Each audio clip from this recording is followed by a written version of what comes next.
সব ইবাদত হতে উত্তম হলো নামাজ, সব দৌলত হতে উত্তম হলো নামাজ। আলহামদুলিল্লাহি রাব্বিল আলামিন ওয়াসসালাতু ওয়াসসালামু আলা সাইয়্যিদিল মুরসালিন, আম্মা বা'দ, ফাআউযু বিল্লাহি মিনাশ শাইতানির রাজীম। বিসমিল্লাহির রহমানির রহিম। পড়ুন, আসসালাতু ওয়াসসালামু আলাইকা ইয়া রাসূলুল্লাহ ওয়া আলা আলিকা ওয়া আসহাবিকা ইয়া হাবিবাল্লাহ। আসসালাতু ওয়াসসালামু আলাইকা ইয়া নবিয়াল্লাহ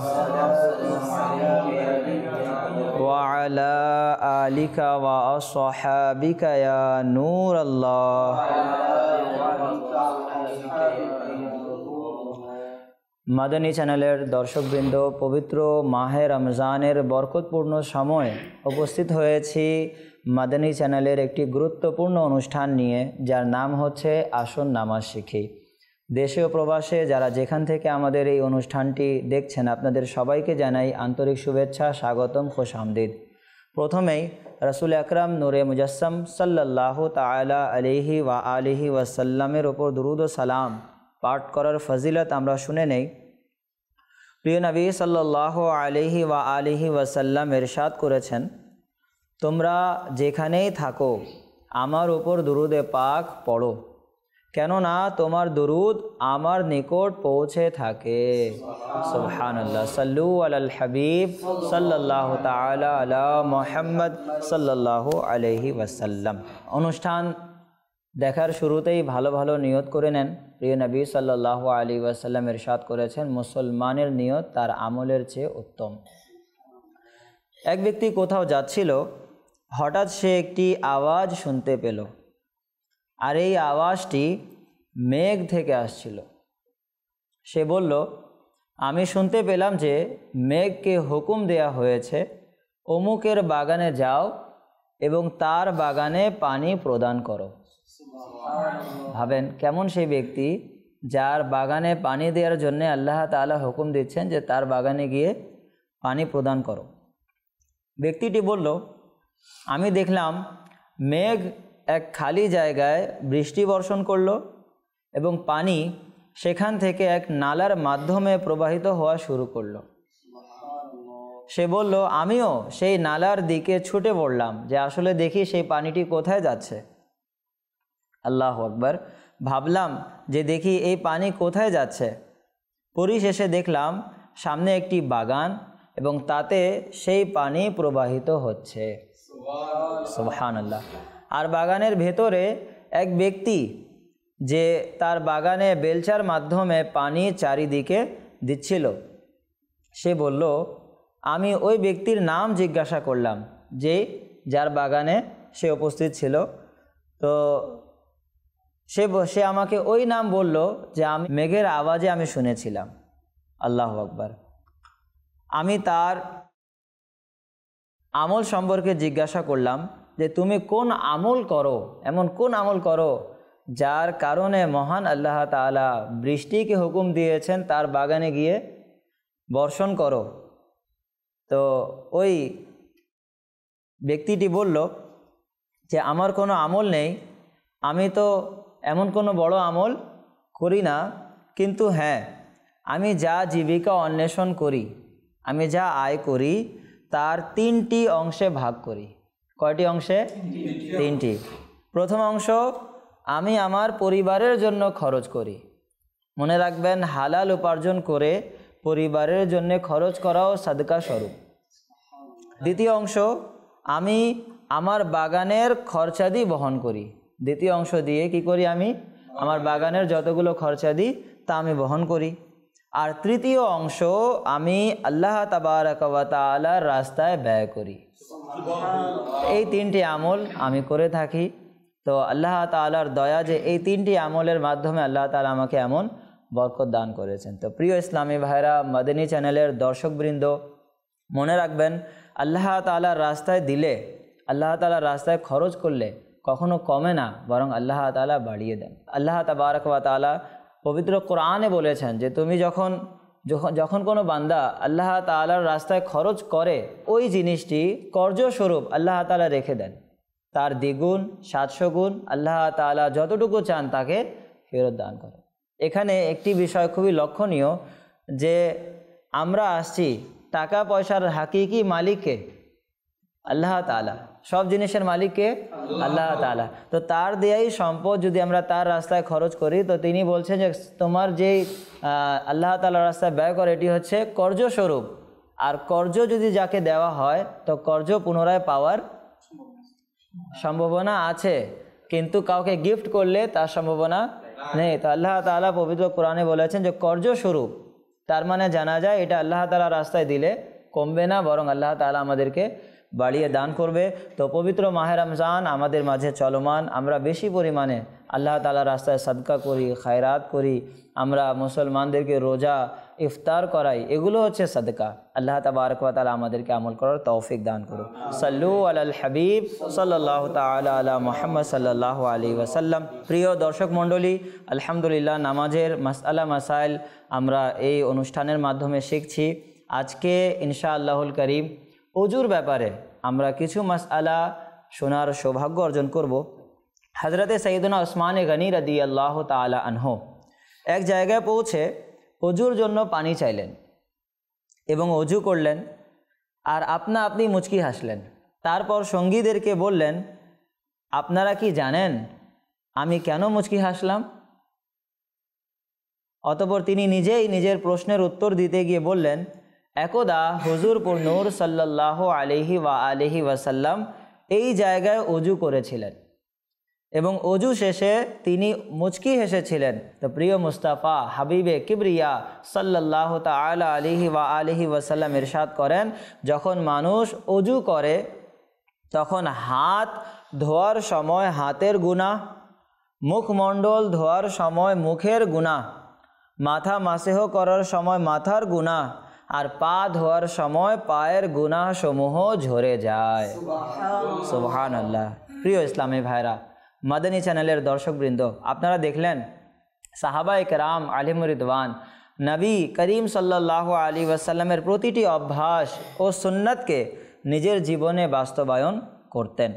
পাশাপাশি উপরোক্ত বর্ণনা থেকে গুনাহ ঝরে যাওয়ার ব্যবস্থাপত্রটিও জানা গেল।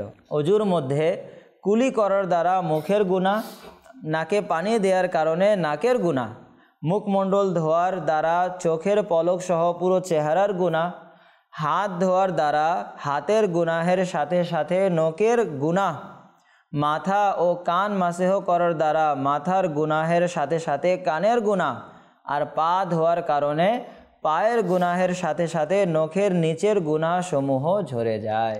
সুবহানাল্লাহ। তো প্রিয় ইসলামী ভাইরা, মাদানী চ্যানেলের দর্শকবৃন্দ, ওযুর কীরকম ফজিলত, যে বান্দা জেনে না জেনে ইচ্ছায় অনিচ্ছায় গুনাহ করে থাকে। আল ইনসানু মুরাক্কাবুন মিনাল খাতাই ওয়ান নিসিয়ান, ব্যক্তি ভুল করবেই, কিন্তু আল্লাহ তাবারক ওয়া তাআলা এই গুনাহসমূহ ক্ষমা করানোর মাধ্যম রেখেছেন ওযুর মাধ্যমে, নামাজের মাধ্যমে। যদি কোনো ব্যক্তি ওযু সহকারে ঘুমায় তাহলে তার ফজিলত কি? হাদিসে পাকে রয়েছে, ওযু অবস্থায় শোয়া ব্যক্তি একজন রোজাদার ইবাদতকারীর মতো।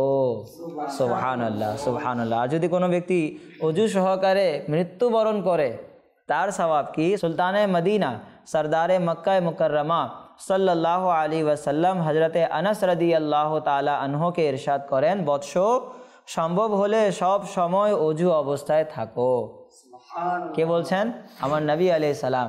সব সময় ওযু অবস্থায় থাকো, কেননা মালাকুল মউত আলাইহিস সালাম ওযু অবস্থায় যার রূহ কবজ করবেন তার শাহাদাতের মর্যাদা নসিব হবে।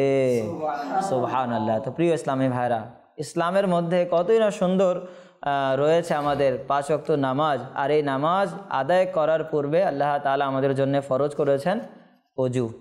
পবিত্র হাদিসে পাকে রয়েছে, যে ব্যক্তি ভালোভাবে ওযু করলো অতঃপর আসমানের দিকে তাকিয়ে কালেমা শাহাদাত আশহাদু আল্লা ইলাহা ইল্লাল্লাহু ওয়া আশহাদু আন্না মুহাম্মাদান আবদুহু ওয়া রাসূলুহু পাঠ করলো, তার জন্য জান্নাতের 8টি দরজা খুলে দেয়া হবে। সে যেটা দিয়ে ইচ্ছা সেটা দিয়ে জান্নাতে প্রবেশ করবে। সুবহানাল্লাহ। প্রিয় ইসলামী ভাইরা, প্রিয় দর্শক মণ্ডলী, যে ব্যক্তি অজু করার পর আসমানের দিকে তাকিয়ে সূরায়ে কদর পাঠ করবে, ইনশাআল্লাহ আজ্জা ওয়া জাল তার দৃষ্টিশক্তি কখনো দুর্বল হবে না। সুবহানাল্লাহ। হাদিস শরীফে বর্ণিত, যে ব্যক্তি অজু করার পর একবার সূরা কদর পাঠ করবে তাকে সিদ্দিকিনদের, এবং যে ব্যক্তি দুবার পাঠ করবে তাকে শহীদদের মর্যাদা দান করা হবে। আর যে ব্যক্তি 3 বার সূরা কদর পাঠ করবে তাকে মহান আল্লাহ রাব্বুল আলামিন জাল্লা ওয়া আলা হাসরের ময়দানে নবীদের সাথে হাসর করাবেন। সুবহানাল্লাহ। কতই না প্রিয় ফজিলত, শুনলে মন চায় যে অজুর পর সূরা কদর পাঠ করতে থাকে। যদি কোনো ব্যক্তি 3 বার পাঠ করে তো আল্লাহ তাআলা তার হাসর নবীদের সাথে করাবেন। আর নবী কি? নবী হচ্ছে মাসুম আনিল খাতা, নবীদের কাছ থেকে গুনাহ সংঘটিত হতে পারে না, তারা নিষ্পাপ। যে ব্যক্তির হাসর নিষ্পাপ ব্যক্তিদের সাথে হবে তার আর কোনো সমস্যা হবে না। তো আমরা চেষ্টা করব যে অজু করার পরে 1 বার 2 বার 3 বার সূরা কদর পড়ে নিতে। যে ব্যক্তি অজু করার পর এই কালেমাটি পড়বে, সুবহানাকাল্লাহুম্মা ওয়া বিহামদিকা আশহাদু আল্লা ইলাহা ইল্লা আনতা আস্তাগফিরুকা ওয়া আতুবু ইলাইক, তখন এর ওপর মোহর লাগিয়ে আরশের নিচে রেখে দেওয়া হয় এবং কিয়ামতের দিন এটা পাঠকারীকে দিয়ে দেয়া হবে। সুবহানাল্লাহ। অজুর পর এই দুআটি পড়ে নিন, আল্লাহুম্মা জাআলনি মিনাত তাওয়াবিনা ওয়াজআলনি মিনাল মুতাতাহহিরিন। অনুবাদ, হে আল্লাহ, আমাকে বেশি বেশি তওবাকারীদের মধ্যে শামিল করো এবং পবিত্রতা অর্জনকারীদের মধ্যে অন্তর্ভুক্ত করো। সুবহানাল্লাহ। তো এত প্রিয় প্রিয় ফজিলত, প্রিয় ইসলামী ভাইরা, মাদানী চ্যানেলের দর্শক মণ্ডলী, আমরা যাই নামাজ শুরু হওয়ার সময়, তো ওই সময় দ্রুততার সাথে আমরা অজু করি, জামাতে অংশগ্রহণ করি। একটি স্থির আমাদের মাঝে নেই। কিন্তু দেখেন এখানে কতটুকু আমল বলা হলো। অজু করার পূর্বে বিসমিল্লাহি আলহামদুলিল্লাহ যে ব্যক্তি পাঠ করে নেবে তার সারা শরীর পুত পবিত্র হয়ে যাবে। অজু করার পর পাঠ করার দোয়া, সূরা কদর পাঠ করা, আল্লাহুম্মা জাআলনি মিনাত তাওয়াবিন এটি পাঠ করা দোয়া, এরপরে সুবহানাকাল্লাহুম্মা ওয়া বিহামদিকা, কত বেশি আমল রয়েছে। কিন্তু সামান্য আমাদের মনোযোগ দিলে এই সবগুলো আমল আমরা করতে সক্ষম হয়ে যাব। তো আমরা নিয়ত করে নেই যে ইনশাআল্লাহুল করিম অজুর যতগুলো মাসালা এগুলো আমরা শিখে আমল করার চেষ্টা করব ইনশাআল্লাহ। অজুর ফরজ হচ্ছে 4টি। নাম্বার 1 মুখমণ্ডল ধৌত করা, নাম্বার 2 কনুই সহ 2 হাত ধৌত করা, নাম্বার 3 মাথার 1/4 মাসহ করা, আর নাম্বার 4 টাকনু সহ 2 পা ধৌত করা। এই 4টি জিনিস যদি অজুর মধ্যে পাওয়া না যায় বা 4টির যে কোনো একটি পাওয়া না যায় তাহলে তার অজু হবে না। সুতরাং এই 4টি ফরজ আমাদেরকে অবশ্যই করতে হবে। অজুর আরও সুন্নাত রয়েছে, অজুর মুস্তাহাবাত রয়েছে। যদি আমরা আরও জানতে চাই তাহলে আলহামদুলিল্লাহ আমির আহলে সুন্নাত দামাত বারকাতুহুল আলিয়ার লিখিত কিতাব নামাজের আহকাম, এই কিতাবটি আমরা সংগ্রহ করি। এই কিতাবে আলহামদুলিল্লাহ আজ্জা ওয়া জাল 1টি নয় 2টি নয় প্রায় 12টি রিসালা এই কিতাবে রয়েছে নামাজের আহকাম।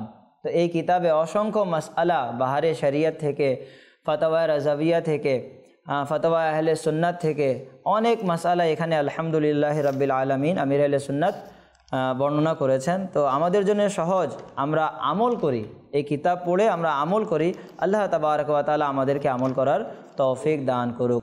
অজুর ফজিলত আমরা শুনলাম, অজুর পর অজুর পূর্বে কি পাঠ করতে হবে তার ফজিলত আমরা শুনতে পারলাম। এখন অজু কিভাবে করব?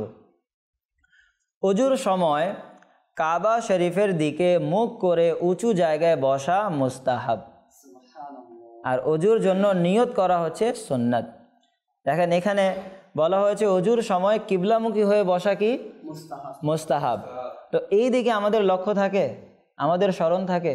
আমরা যাই দ্রুততার সাথে, কিবলামুখী বসলাম না পূর্ব দিকে বসলাম না দক্ষিণ দিকে বসলাম, যেখানে ইচ্ছা আমরা বসে যাই। মানে একটি আয়োজন নেই যে আসলে আমি কিবলামুখী হয়ে মুস্তাহাবের উপর আমল করব। এগুলো আমাদের মন মানসিকতা নেই, কিন্তু কিবলামুখী হয়ে অজু করা হচ্ছে মুস্তাহাব। নিয়ত না করলে অজু হয়ে যাবে কিন্তু সওয়াব পাওয়া যাবে না। আচ্ছা, অন্তরে নিয়ত করার সাথে সাথে মুখে উচ্চারণ করাও উত্তম।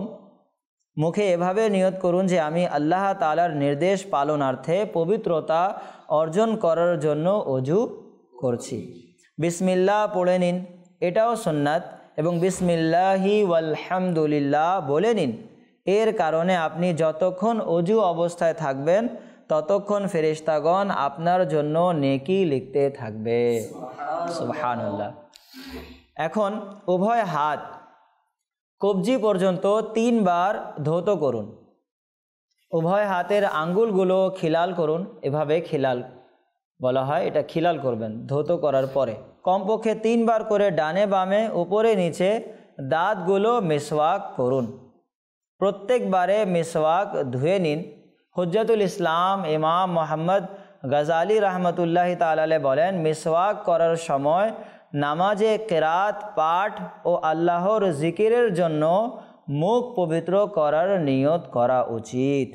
তো প্রিয় ইসলামী ভাইরা, আর অজুর মধ্যে মিসওয়াক করাটা হচ্ছে সুন্নাতে মুবারাকা। সুন্নাতে মুবারাকা আর মিসওয়াক করা অজুর মধ্যে কতই না গুরুত্বপূর্ণ। প্রিয় নবী সাল্লাল্লাহু আলাইহি ওয়াসাল্লাম ইরশাদ করেছেন, লাউলা আন আশুক্কা আলা উম্মতি লা আমারতুহুম বিসওয়াকি ইনদা কুল্লি সালাহ। প্রিয় নবী সাল্লাল্লাহু আলাইহি ওয়াসাল্লাম বলেছেন, যদি আমার উম্মতের কষ্টের চিন্তা না থাকতো তবে আমি তাদের প্রতিবার অজুর সাথে মিসওয়াক করার আদেশ দিতাম। তো দেখুন, প্রিয় নবী সাল্লাল্লাহু আলাইহি ওয়াসাল্লাম মিসওয়াককে কত ভালোবাসতেন, অজু করার পূর্বে মিসওয়াক করতেন। আর মিসওয়াকের ফজিলত, মিসওয়াক সহকারে 2 রাকাত নামাজ আদায় করা মিসওয়াক ছাড়া 70 রাকাতের চেয়ে উত্তম। সুবহানাল্লাহ। আমিরুল মোমিনিন হযরতে মৌলায়ে কায়নাত মৌলা শেরে খোদা কররামাল্লাহু তাআলা ওয়াজহুল করিম বলেন, 3টি জিনিস স্মরণ শক্তিকে বৃদ্ধি করে দেয়। নাম্বার 1 মিসওয়াক, নাম্বার 2 রোজা, এবং 3 কোরআনুল করিমের তিলাওয়াত। মাশায়েখে কেরামগণ বলেন, যে ব্যক্তি মিসওয়াকে অভ্যস্ত হয় মৃত্যুর সময় তার কালেমা পড়া নসিব হবে। সুবহানাল্লাহ, আল্লাহু আকবার। এত প্রিয় প্রিয় ফজিলত।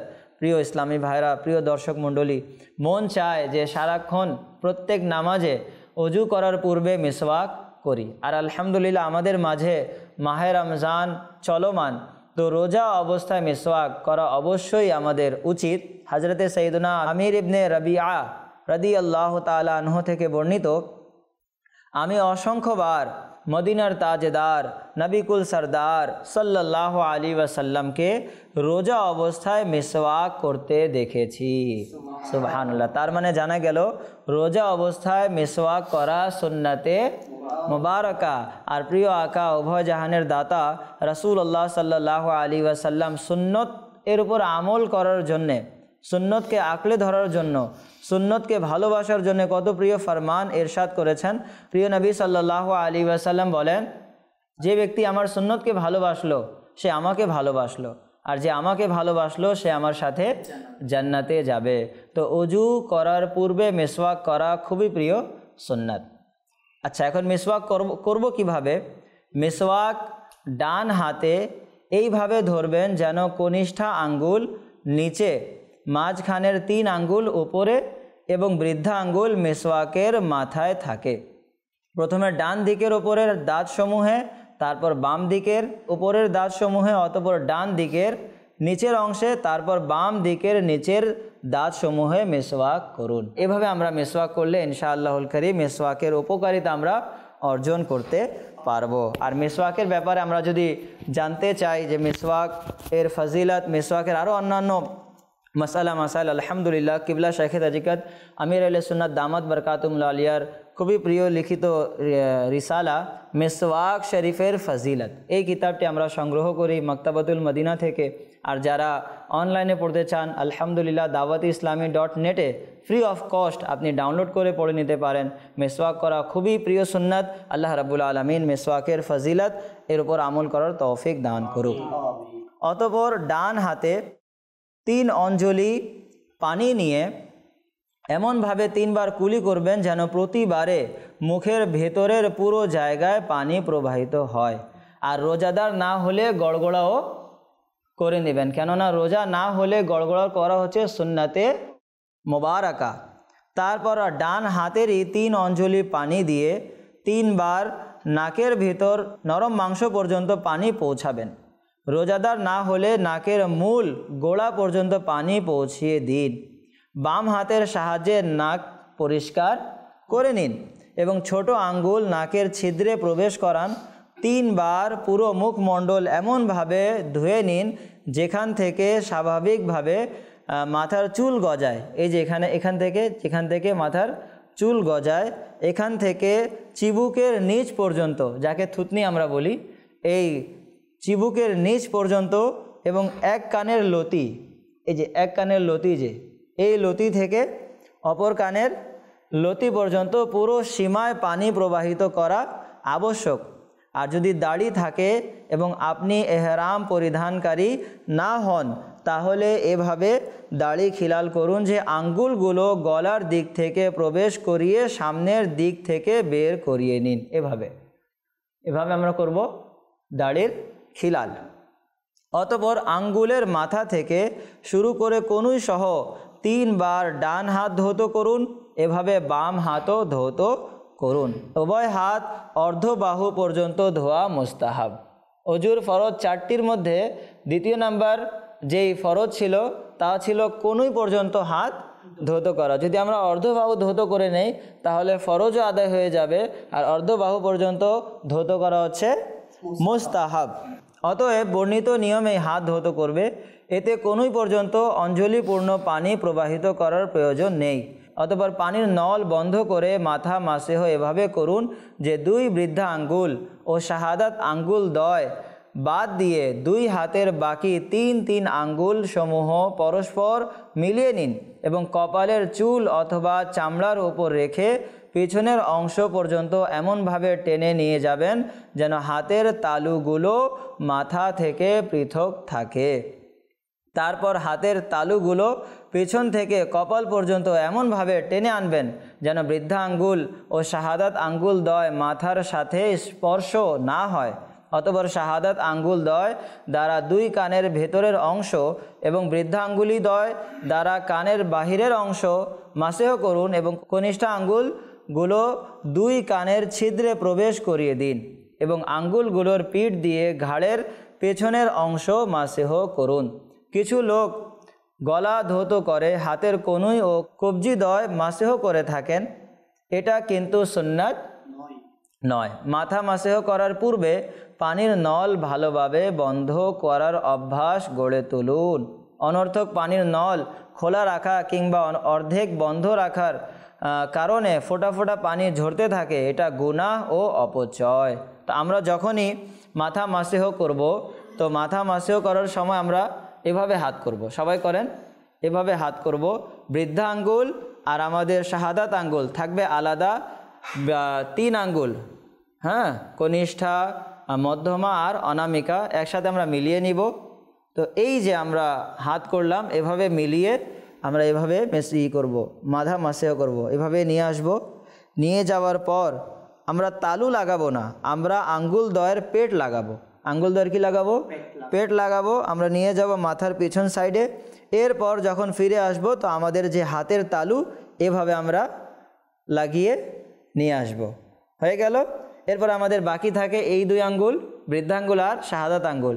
তো বৃদ্ধাঙ্গুল দ্বারা বাহিরের অংশ আর শাহাদাত আঙ্গুল দ্বারা কানের ভিতরের অংশ, আর কনিষ্ঠ আঙ্গুল দ্বারা যে ছিদ্র সেই ছিদ্রে আমরা হাত ঢুকিয়ে পরিষ্কার করব। আর ভেজা অংশ রয়েছে আমাদের কি? পিঠ। তো এই পিঠ দিয়ে আমরা গর্দান মাসেহ করব। এভাবে অনেকে এভাবে করে নেয়, গলাও চলে আসে। মনে রাখবেন, গলায় নিয়ে আসা মাকরু, গলায় আনা যাবে না। মাথা মাসেহ করার সাথে সাথে গর্দান মাসাহা করব। এভাবে গলায় নিয়ে আসবো না, আমরা গর্দান মাসাহা করব। অনেকে হাত ও মাসাহা করে, এভাবে করে, তো এটা সুন্নাত নয়। সুন্নত হচ্ছে যে সম্পূর্ণ মাথা মাসেহ করা, এরপর গর্দান মাসা করা। এভাবে হচ্ছে সুন্নাতে মুবারাকা। মাথা মাসেহ করার সময় আমাদের খেয়াল রাখতে হবে যে পানির নল যাতে বন্ধ হয়ে যায়। পানির নল যদি ছেড়ে আমরা মাথা মাসেহ করি তাহলে অনেক পানি প্রবাহিত হয়ে যাবে, অপচয় হয়ে যাবে, আর আল্লাহ তাআলা অপচয়কারীকে পছন্দ করেন না। অতঃপর প্রথমে ডান পা তারপর বাম পা প্রত্যেকবার আঙ্গুল হতে শুরু করে গোড়ালির উপরি ভাগ পর্যন্ত 3 বার ধৌত করুন। তবে মুস্তাহাব হলো অর্ধ গোছা পর্যন্ত 3 বার ধৌত করা। উভয় পায়ের আঙ্গুল সমূহ খিলাল করা সুন্নাত। খিলালের সময় পানির নল বন্ধ রাখুন। পায়ের আঙ্গুল খিলাল করার মুস্তাহাব পদ্ধতি হচ্ছে বাম হাতের কনিষ্ঠ আঙ্গুল দ্বারা প্রথমে ডান পায়ের কনিষ্ঠ আঙ্গুল থেকে বৃদ্ধা আঙ্গুল পর্যন্ত, তারপর সেই বাম হাতেরই কনিষ্ঠ আঙ্গুল দ্বারা বাম পায়ের বৃদ্ধা আঙ্গুল থেকে কনিষ্ঠ আঙ্গুল পর্যন্ত খিলাল করা। ইমাম গাজালি রহমতুল্লাহ আলাইহি বলেন, অজুর মধ্যে প্রতিটি অঙ্গ ধৌত করার সময় যেন এই আশা করা হয় যে আমার এই অঙ্গের গুনাহ বের হয়ে ঝরে যাচ্ছে। সুবহানাল্লাহ। তো আল্লাহ তাবারক ওয়া তাআলা আমরা যা শুনেছি এর উপর আমল করার তৌফিক দান করুক। আসুন আমাদের প্রত্যেক পর্বে একটি করে প্রশ্ন নেওয়া হয়, দেখি আজকে দর্শক কি জানতে চাচ্ছেন। আমার নাম মোহাম্মদ ইলিয়াস কাদেরি আত্তারি। আমার একটি প্রশ্ন হলো, অজুর পানি বেঁচে গেলে তা আমাদের করণীয় কি? ওই পানিগুলো আমরা কি ফেলে দিব নাকি কি করব? হুজুর আমাদেরকে জানালে উপকৃত হব। দেখেন, অজু করার পর যে পানিটি বেঁচে গেল, ফাতাওয়ায়ে রাজাভিয়াতে রয়েছে যে অজুর বেঁচে যাওয়া পানির জন্য শরঈভাবে মর্যাদা রয়েছে এবং নবী করিম সাল্লাল্লাহু আলাইহি ওয়াসাল্লাম থেকে প্রমাণিত। প্রিয় আকা অজু করার পর অবশিষ্ট বেঁচে যাওয়া পানি দাঁড়িয়ে পান করেছিলেন এবং একটি হাদিসের মধ্যে বর্ণনা করা হয়েছে যে সেটা পান করা 70টি রোগের জন্য শিফা স্বরূপ। সুবহানাল্লাহ। তো দুটি পানি যার মর্যাদা অনেক বেশি, একটি হচ্ছে অজুর অবশিষ্ট পানি আর একটি হচ্ছে জমজম, যাকে আবে জমজম বলা হয়। তো এই দুইটি পানি যখনই আমরা পাবো, এই পানিটি আমরা দাঁড়িয়ে পান করব। বসে পান করতে কোনো সমস্যা নেই, কিন্তু এই পানির মহত্ব অনেক বেশি। তো এই পানির আদব করার কারণে এই পানিটি দাঁড়িয়ে পান করব। আর এই পানিটি পান করার পূর্বে যে নিয়তে পান করা হয় আল্লাহ তাআলা ওই নিয়তটিকে পূরণ করে দেয়। আল্লাহ রাব্বুল আলামিন আমরা যা শুনেছি এর উপর আমল করার তৌফিক দান করুক। আমিন। বিজাহি খাতামিন নবিয়্যিন সাল্লাল্লাহু আলাইহি ওয়াসাল্লাম। সাল্লু আলাল হাবিব সাল্লাল্লাহু তাআলা আলা মুহাম্মদ সাল্লাল্লাহু আলাইহি। সব ইবাদত হতে উত্তম হলো নামাজ, সব দৌলত হতে উত্তম হলো নামাজ।